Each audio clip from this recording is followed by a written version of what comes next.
الحمد لله نحمده ونستعينه ونستغفره ونؤمن به ونتوكل عليه ونعوذ بالله من شرور أنفسنا ومن سيئات أعمالنا من يهده الله فلا مضل له ومن يضلله فلا هادي له ونشهد أن لا إله إلا الله وحده لا شريك له لا ضد له ولا ند له ولا مثل له ولا شفيع له ونشهد أن لا إله إلا الله وحده لا شريك له ونشهد أن سيدنا وسندنا وحبيبنا وحبيب ربنا مولانا محمدا عبده ورسوله أرسله بالحق بشيرا ونذيرا وداعيا إلى الله بإذنه وسراجا منيرا فقد قال الله تعالى في كلامه المجيد وفرقانه الحميد أعوذ بالله من الشيطان الرجيم بسم الله الرحمن الرحيم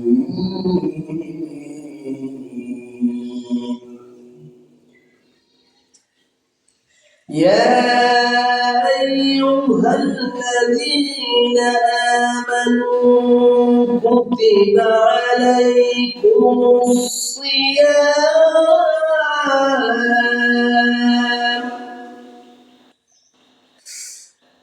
كما كتب على الذين من قبلكم لعلكم تتقون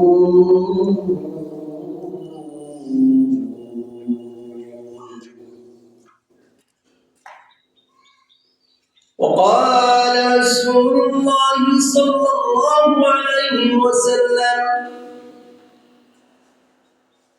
أول ما يحاسب به العبد يوم القيامة الصلاة وقال الله تعالى في شان حبيبه ومعشوقه إن الله وملائكته يصلون على النبي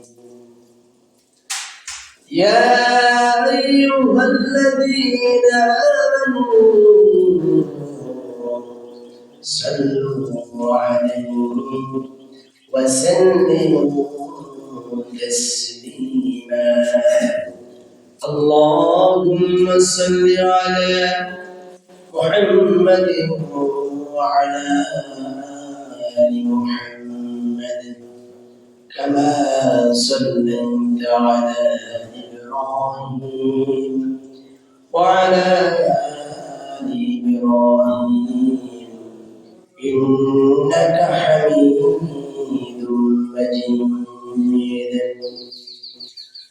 اللهم بارك على محمد وعلى آل محمد كما باركت على إبراهيم وعلى آل إبراهيم إنك حميد مجيد. الحمد لله লাখ কোটি সুজুদ ওই মহান মুনি মহান তাবারক ওয়া তাআলার দরবারে যে মাবুদ ইলাহি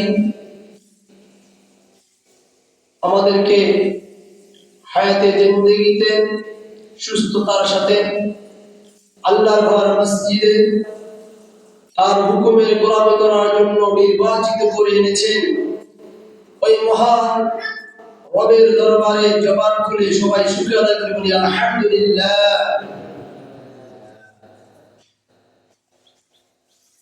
সাথে সাথে দুরূদ ও সালাম মানবতার ওই মহান দূত আকায়ে নামদার তাজদারে মদিনা মুহাম্মদ আরবি সাল্লাল্লাহু আলাইহি সাল্লামের উপরে। আল্লাহ তাবারক ওয়া তাআলা আমাদেরকে এক গুরুত্বপূর্ণ মাস আমাদের সম্মুখে আমাদের সামনে নিয়ে আসতেছেন। এই মাসের নাম হচ্ছে রমাদান মাস। কি মাস? রমাদান মাস। আল্লাহ যদি চায় তো এই মাসে কি করণীয় এ সম্পর্কে কিছু আলোচনা করবো ইনশাআল্লাহ।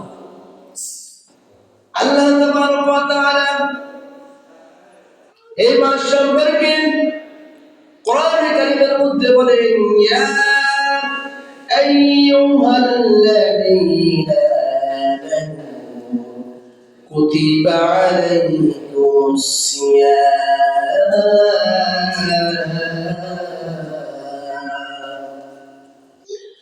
ও যারা ঈমান আনয়ন করেছো, আমি আল্লাহকে রব হিসেবে মেনে নিয়েছো, আমার রাসূলের প্রতি ঈমান এনেছো, আমি তোমাদের উপরে রোজাকে ফরজ করে দিলাম। আল্লাহ কি করছে? রমাদান মাসে দিনের বেলা রোজা রাখার জন্য আল্লাহ তাআলা নির্দেশ দিলেন, আদেশ দিলেন। এরপর আল্লাহ বললেন, কুতিবা আলাইকুমুস সিয়াম। আজকে শেষে বলে দিই যে টাকা যাদের বাকি আছে অল্প করে তুমি বাকি আছে 27 টাকাটা যারা রাখছেন দিয়ে দিয়েছে। তাহলে আল্লাহ তাআলা বললেন, কুতিবা আলাইকুমুস সিয়াম কামা কুতিবা আলাল্লাযীনা মিন ক্বাবলিকুম। আল্লাহ তাবারক ওয়া তাআলা বলেন, এই রমাদানকে শুধু তোমাদের উপরে এই রোজাকে ফরজ করে দেই নাই, আল্লাহ বললেন কামা কুতিবা আলাল্লাযীনা মিন ক্বাবলিকুম, যেমনি ভাবে আমি তোমাদের পূর্ব যে লোকগুলো ছিল, তোমাদের পূর্বে যে সমস্ত লোক ছিল, যে সমস্ত জাতি ছিল, প্রত্যেক জাতির উপরে আমি রমজানের রোজা অর্থাৎ প্রত্যেক জাতির উপরে আল্লাহ তাআলা রোজাকে ফরজ করে দিয়েছে। কি করেছে? রোজাকে ফরজ করে দিলেন। এই রমাদান মাসে আল্লাহ তাআলা রোজা ফরজ করলেন। এখন আসেন রোজা কি জিনিস আগে এটা বুঝে নেই। বাংলায় যদি এটাকে বোঝাতে চাই তাহলে সহজে বুঝবে। সুবহে সাদিক থেকে শুরু করে নিয়ে সূর্য অস্তের আগ পর্যন্ত দ্বিপ্রহরে অর্থাৎ দিনের বেলায় পানাহার থেকে, যৌন চাহিদা থেকে, নির্দিষ্ট কিছু বিধান থেকে বিরত থাকার নাম হচ্ছে রোজা। কিন্তু আল্লাহ তাআলা এই রমাদানকে, এই রোজাকে শুধু পানাহার থেকে বিরত থাকতে বলেন নাই, শুধু যৌনিক চাহিদার কথাই বলেন নাই। আল্লাহ তাআলা বলেন এ থেকে তোমাকে শিক্ষা নিতে হবে। শুধু তুমি রোজার সারাদিন ওই প্রভাতে করবেন, সুবহ সাদেকের পরে সেহরি খাওয়ার পর থেকে সূর্য অস্ত যাওয়ার পূর্ব পর্যন্ত তুমি না খেয়ে থাকবে, এর নাম রোজা নয়। আল্লাহ কি বলে যে তোমরা রোজা রাখো, সিয়াম পালন করো। কিরকম পালন করতে হবে? আল্লাহ বললেন তোমাদের পূর্ব যে জাতিরা, তোমাদের পূর্বের অনুসারীরা যেভাবে রোজা রেখেছেন, কামা কুতিবা আলাল্লাযিনা মিন ক্বাবলিকুম, আল্লাহ বললেন তোমাদের পূর্বে যাদেরকে আমি প্রেরণ করেছিলাম দুনিয়ার জমিনে, তাদের উপরেও আমি রোজাকে ফরজ করেছি। তাহলে পূর্বের লোকরা কিভাবে রোজা রেখেছে তাও সব করতে হবে না? তাহলে আমরা পূর্বে কাদের দিকে তাকাবো? আমরা কোন আমলের দিকে তাকালে প্রথমে আমরা অনুসরণ করব আমার নবী মুহাম্মদুর রাসূলুল্লাহ সাল্লাল্লাহু আলাইহি ওয়াসাল্লাম কিভাবে আমল করেছে। কি বলে এর যে বড় সনদ আছে? আমার নবী মুহাম্মদ আমিন সাল্লাল্লাহু আলাইহি ওয়াসাল্লাম যেভাবে আমল করেছেন, যেভাবে আল্লাহর হুকুম পালন করেছেন, যেভাবে তিনি রোজা রেখেছেন, যেভাবে তিনি সালাত আদায় করেছেন, আমাদেরকে অনুরূপভাবে আদায় করতে হবে। অনুরূপ কি অনুসরণ করতে হবে। এরপরে আসেন আল্লাহ নবীর পরে কাদের অনুসরণ করব? আল্লাহ নবী বললেন আমার পরে আপনার সে আপনার অর্থাৎ ক্ষুদ্র থেকে ক্ষুদ্র একজন সাহাবীকেও যদি তুমি অনুসরণ করো, তাহলে কিয়ামতের ময়দানে ওই জান্নাতে যাওয়া তোমার জন্য আরো সহজ হয়ে যাবে। আল্লাহ কি আরো সহজ করে দিবে। এজন্য আল্লাহ তাআলা বলেন তোমরা রোজা রেখে দিনের বেলায় শুধু পানাহার থেকে বিরত থাকো না। তার আমরা কি করব? রমজান মাসে দিনের বেলায় পানাহার থেকে বিরত থাকবো, মিথ্যা বলা থেকে বিরত থাকবো, গীবত থেকে বিরত থাকবো, অন্যের অপরাধ, অন্যের দোষ ত্রুটি থেকে মুক্ত থাকবো, শোনা থেকেও মুক্ত থাকবো, আর বলা থেকেও মুক্ত থাকবো। রোজাকে শুধু খানা না খেয়ে থাকার নাম রোজা নয়। রোজা হচ্ছে আপনার চক্ষুকে হেফাজত করতে হবে, আপনার কর্ণকে হেফাজত করতে হবে, আপনার হাতে রোজা রাখতে হবে, আপনার কর্ণকে রোজা রাখতে হবে, আপনার পায়ে রোজা রাখতে হবে। মোট কথা হচ্ছে রোজা রাখা অবস্থায় মিথ্যা বলা যাবে না, গান বাদ্য শোনা যাবে না, চোখ দিয়ে অশ্লীল কিছু দেখা যাবে না, পর্দাহীন ভাবে চলা যাবে না। প্রশ্ন আসতে পারে হুজুর পুরুষের আবার পর্দা কি? আল্লাহ তো পুরুষের পর্দার কথা বলছেন, শুধু নারীকে পর্দা করতে বলেন নাই, আল্লাহ তাবারক ওয়া তাআলা পুরুষেও পর্দা করার জন্য বলছেন।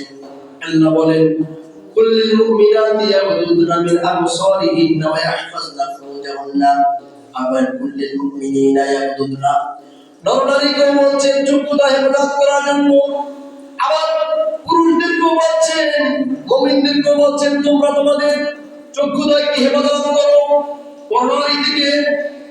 তাহলে চোখের আপনার রোজা রয়েছে, কানের রোজা রয়েছে, মুখের রোজা রয়েছে। কানের রোজা কিভাবে হলো?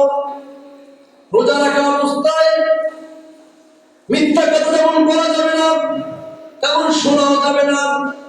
মিথ্যা কথা কি বলা তো যাবেই না, আবার শোনাও যাবে না। পরনিন্দা, পরচর্চা, গীবত যেখানে হচ্ছে ওই গীবতের ধারে কাছেও যাওয়া যাবে না, গীবত নিজেও করা যাবে না, গীবতের কথা শোনা যাবে না। এ সম্পর্কে আল্লাহ নবী মুহাম্মদ আমিন সাল্লাল্লাহু আলাইহি সাল্লামের একটা হাদিস রয়েছে, হযরত আয়েশা রাদিয়াল্লাহু তাআলা আনহা থেকে বর্ণিত, আল্লাহর রাসূল বলেন, আনা আয়েশা ক্বালাত ক্বালা রাসূলুল্লাহ সাল্লাল্লাহু আলাইহি ওয়াসাল্লাম নাহু গীবাতান ওয়া তাসবিহাতান, অর্থাৎ গীবাত তো বলবেই না, নিষেধ করলেন গীবাত করো না, এমনকি গীবাত যেখানে হয় ওই জায়গাও শুনো না, ওই জায়গায় কি যাওয়া যাবে না, শুনতে নিষেধ করলেন। তাহলে কি গীবাত যেখানে হচ্ছে, পরচর্চা যেখানে হচ্ছে ওই জায়গায় যাওয়াও যাবে না, তা গেলে আপনার শোনা হবে না। যেহেতু আল্লাহর নবী মুহাম্মদ আরবি সাল্লাল্লাহু আলাইহি ওয়াসাল্লাম শোনার জন্য নিষেধ করছে, তাহলে আমি সেখানে যাব না, তাহলে কি আমার গীবাত হবে না। তাহলে গীবাত কোথায় হয়? চায়ের আড্ডায় বেশি হয়। কি বলেন? চায়ের আড্ডায় তিনজন একাধিক, অর্থাৎ তিনজন লোকের যেখানে সমাগম হয় সেখানে চতুর্থ একজন হয় শয়তান। কি হয়? শয়তান। এই শয়তান মানুষের মস্তিষ্কের মধ্যে ওই চিন্তা এনে দেয়, যেটা পরনিন্দা, যেটা পরচর্চা, যেটা করলে গুনাহ হবে, এমন আমলের কথা, এমন বদ আমলের কথা শয়তান এসে সাজিয়ে গুছিয়ে বলে দেয়। এজন্য রোজা রাখা অবস্থায় এরকম সমাগমেও যাওয়া যাবে না, এরকম সমাগমে যাওয়া যাবে না। তাহলে কি করতে হবে? আমল বাড়িয়ে দিতে হবে। কি আমল বাড়িয়ে দেব? তাওবা। কি করে যাবে? বেশি বেশি ইস্তিগফার করা। ইস্তিগফার এমন একটা জিনিস, ইস্তিগফার এমন একটা আমল, যে আমলটা আপনাকে সর্বোপরি গুনাহ থেকে হেফাজত করবে, সর্বোপরি গুনাহ থেকে আপনাকে হেফাজত করবে। আপনি একটা দিন আমল করে দেখেন, যখন একা একা চলবেন, চলতে পথে মনে মনে শুধু বলবেন আস্তাগফিরুল্লাহ আস্তাগফিরুল্লাহ, আর জীবনের গুনার কথা স্মরণ করবেন, নিজের জীবনের অনুতপ্ত হবেন, অনুশোচনা নিজের মধ্যে আনবেন। যখনই আপনি ইস্তিগফার করবেন আর মনে মনে ভাববেন, আল্লাহ আমি তো আসলে অপরাধী, আমি তোমার কাছে আসলে অপরাধী, তুমি এমন একজন রব যে আমার অপরাধগুলো গোপন রেখে দিলেন। এজন্য ইস্তিগফার করতে হবে 24টা ঘন্টা। ইস্তিগফার যত বেশি পড়া যায় তত বেশি গুনাহ মাফ হয়। আল্লাহ নবী মুহাম্মদ আরবি সাল্লাল্লাহু আলাইহি সাল্লাম থেকে একটা হাদিস আছে, যদি কোনো ব্যক্তি অনুশোচনা হয়ে অপরাধের কথা মনে করে তাওবা করে, আর ওই তাওবা করার কারণে ওই অপরাধ যদি আর না করে, আর আল্লাহ নবী মুহাম্মদ আরবি সাল্লাল্লাহু আলাইহি সাল্লাম বলেন, ওই ব্যক্তি যে পরিমাণ অপরাধ করছে ওই পরিমাণ সওয়াব দ্বারা আল্লাহ তাআলা পরিপূর্ণ করে দেন। তাহলে তাওবার বিকল্প কোনো আমল নাই। তাহলে আমরা বেশি বেশি কি করবো? তাওবা ইস্তিগফার। এরপরে দান কি করতে পারি? দান করব। একজন মানুষকে এই রমাদানে কত মানুষ আছে যে 1 কেজি খেজুর কিনে খেতে পারবে না। আপনি চুপে চুপে দেখবেন অনেক লোক এই খেজুরের বাজারে অর্থাৎ দোকানের সামনে গিয়ে জিজ্ঞাসা করে খেজুর কত, এরপর যখন দাম শুনে আস্তে মাত্রা নিয়ে চলে আসে। তার মানে কি, যে দাম চেয়েছে ওই মূল সমপরিমাণ মূল্য তার হাতে নেই, এই জন্য সে দাম আর বলে না। তাহলে ওরকম এক ব্যক্তিকে আপনার কি করতে হবে? কিছু আল্লাহর রাস্তায় কিছু খেজুর দান করতে হবে। ইফতারের সময় যদি ওই ব্যক্তি খেজুর পান করে, খেজুর খায়, আল্লাহ নবী মুহাম্মদ রাসূলুল্লাহ সাল্লাল্লাহু আলাইহি ওয়াসাল্লাম বলেন যে ওই ব্যক্তি অন্তর থেকে যে একটা দোয়া আসবে আপনার জন্য, আল্লাহ তাআলা আপনাকে এই দোয়া কামিয়াবি করে দিবেন ইনশাআল্লাহ। এজন্য দানের পরিমাণ বাড়াতে হবে। রমজান মাসে আমরা আমল করব, এই আমলগুলো বেশি করব, তাহলে আমাদের রোজাকে, আমরা যে রোজা আছি, আমাদের রোজা হিসেবে আল্লাহ তাআলার কাছে কবুল হবে। ইস্তিগফার করব, দান করব, আর ভালো কাজ করব।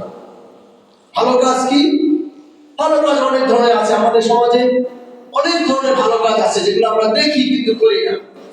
যেমন মনে করেন আপনি এখান থেকে দিমুখা থেকে রওনা করছেন বা ঢাকা থেকে রওনা করছেন, প্রতিমধ্যে এক ব্যক্তি বড় এক বোঝা নিয়ে বসে আছে, হয় না? দেখুন ওই ব্যক্তি এমন ভাবে বোঝা তৈরি করছে যে কেউ তুলে না দিলে সে মাথায় নিতে পারতেছে না, তাহলে এটা সদকা জারিয়া। ওই ওই ব্যক্তি টাকার আগে যদি আপনি বলতে পারেন যে দেখি ভাই তুলতে পারতেছেন না, আর আপনি যদি আগে তুলে দেন, আল্লাহ নবী মুহাম্মদ রাসূলুল্লাহ সাল্লাল্লাহু আলাইহি ওয়াসাল্লাম বললেন যে আপনি আল্লাহর রাস্তায় উট কোরবানি করলেন, সেটা সদকা পাবেন।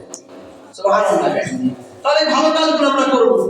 এমনকি প্রত্যেক ব্যক্তির সাথে দেখা হলে দৈনন্দিন যতবার দেখা হবে ততবার সালাম দিন।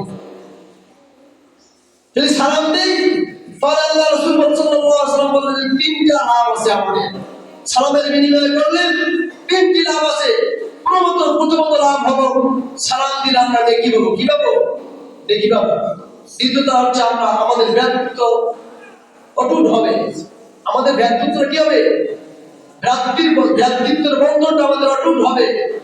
আর তৃতীয়টা হচ্ছে আল্লাহ ফেরেশতারা আপনার তারিফ করবে। কি করবে? তারিফ মানে প্রশংসা। আল্লাহর ফেরেশতারা আপনার প্রশংসা করবে, তাহলে সালামের প্রচলন করবো, এটা ভালো কাজের মধ্যে। আর একটা হচ্ছে এই রমাদানের রোজা রেখে জামাতের সাথে নামাজ আদায় করা। একটা ভালো কাজের মধ্যে কি? জামাতের সাথে নামাজ আদায় করবো। যেখানে থাকি, বাজারে গেলাম, বাজারের মধ্যে আজান হয়ে গেছে, আমার বাজারের প্রয়োজনটা সাময়িক সময়ের জন্য স্থগিত করে দিয়ে দুনিয়ার এই কাজকে আমরা প্রাধান্য না দিয়ে আল্লাহর হুকুমের প্রাধান্য দিয়ে আমাকে সালাতের দিকে যেতে হবে আর জামাতের সাথে নামাজ আদায় করতে হবে। যদি এক ব্যক্তি এরকম 40 দিন জামাতের সাথে নামাজ আদায় করতে পারে, তাহলে আল্লাহ রাসূল বলেন ওই ব্যক্তিকে ওলির দপ্তরে নাম লেখা হয়ে যাবে। আমাদের নিতে পারে না। তাহলে রমজান মাসে আমাদের একটু চেষ্টা ফিকির করতে হবে যাতে জামাতের সাথে যেখানে থাকি আজান হয়েছে তো আমার নামাজ আগে। রোজা রাখতে পারি আর না রাখতে পারি সেটা পরে মাসালা। কোনো ওযর ছাড়া রোজা ছেড়ে দেওয়া যাবে না। যদি কোনো ওযর হয় তাহলে ওযরের পরিবর্তে আবার কাফারা আছে, ওই মাসালা পরে বলবো ইনশাআল্লাহ। কিন্তু ওযর ব্যতীত রোজা রাখি আর না রাখি, যদি ওযর থাকে রোজা রাখতে পারলাম না, কিন্তু রোজা না রাখতে পারলো কি নামাজ জামাতের সাথে আমাকে পড়তে হবে। এতে করে আল্লাহ তাআলা আমাদেরকে কি করবে? আল্লাহ ওলির কাতারে আমাদের নাম লিখে দিবেন। আল্লাহ বললেন আলা ইন্না আউলিয়া আল্লাহি লা খাউফুন আলাইহিম ওয়া লা হুম ইয়াহজানুন। যারা আল্লাহর ওলি হয়ে যায়, এখানে আল্লাহ তাআলা বলেন আল্লাহর বন্ধুকে ওলি মানে কি? ওলি মানে বন্ধু। আল্লাহ যদি আপনাকে বন্ধু হিসেবে গ্রহণ করে নেন, দুনিয়াতে আপনার যেমন লাভ কোনো চিন্তা নেই, আর পরকালের জমিনে চক্ষু বন্ধ করার পরে আর কোনো চিন্তা থাকবে না।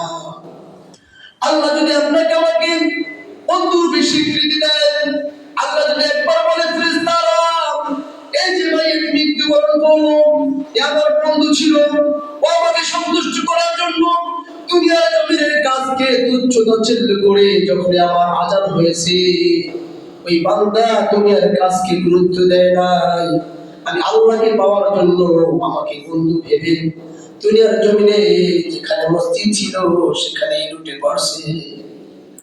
তাহলে ভাই দুনিয়াতে আসলে থাকার যায় না, যেতে আমাকে হবে, যেতে হবে। এজন্য দুনিয়ার জমিনে যতদিন থাকবো আমাদের এই আমলটা রাখতে হবে, এই কথা মাথায় রাখতে হবে। এই চিন্তা ফিকির আমার সবসময় করতে হবে। হায় যে দুনিয়ার জন্য আমি পাগল হয়ে গেলাম, যে দুনিয়ার পিছনে ছুটলাম, এই দুনিয়া আমার না, এই দুনিয়ায় আমি আসলেই থাকতে পারবো না। যেহেতু দুনিয়ায় থাকতে পারবো না, দুনিয়ার কেউ আমার আপন হবে না, দুনিয়ার কেউ আমার বন্ধু হবে না। দুনিয়ার জমিনে কেউ যদি আমার বন্ধু না হয়, পরকালেও কেউ বন্ধু হবে। পরকালে দুনিয়ার কেউ বন্ধু হবে না, আর পরকালে আমার বন্ধু কি হবে?